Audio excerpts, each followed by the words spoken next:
Eu sou Luciana Salazar Salgado, professora no Departamento de Letras, aqui da UFSCar.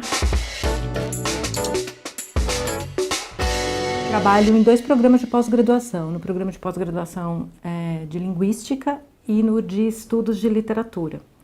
Isso é uma coisa importante, porque essa é uma interface em comum, né? Os estudos da linguagem e os estudos da literatura nem sempre conversaram e têm conversado muitíssimo nos últimos tempos.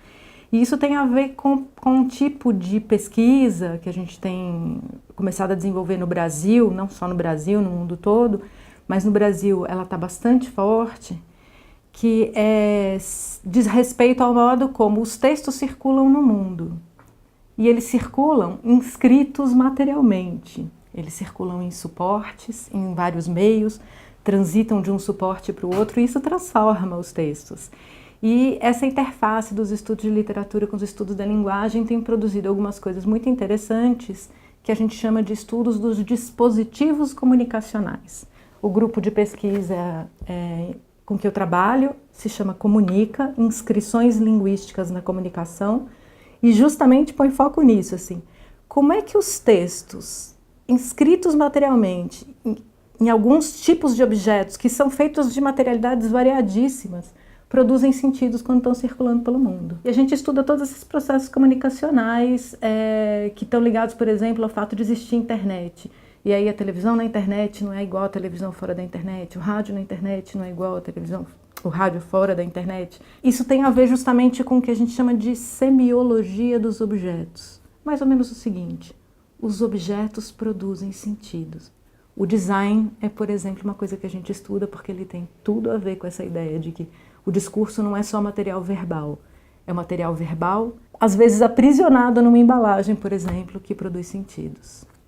Uma coisa que a gente pode frisar é que a gente está acostumado a ver estudos, já tem alguma tradição de estudos, por exemplo, do objeto livro, ou das plataformas na internet, ou da performance de um corpo, mas como produto já acabado.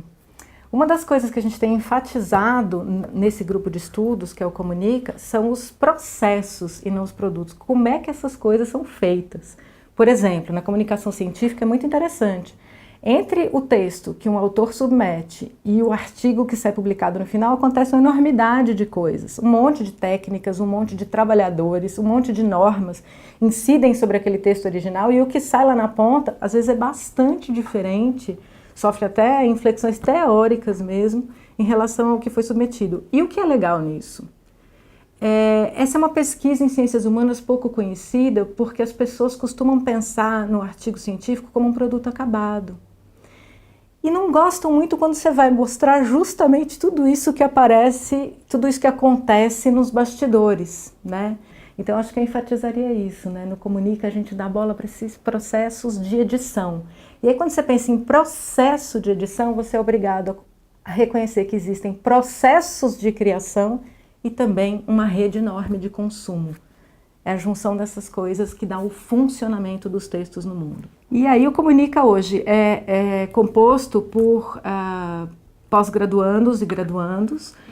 É um grupo de pesquisa formalizado, que está inclusive numa rede interinstitucional, mas ele tem alguns encontros durante o semestre, encontros quinzenais, que são do grupo de estudos. Esse grupo de estudos é aberto a todos os interessados de graduação e pós-graduação que queiram pensar coisas desse tipo.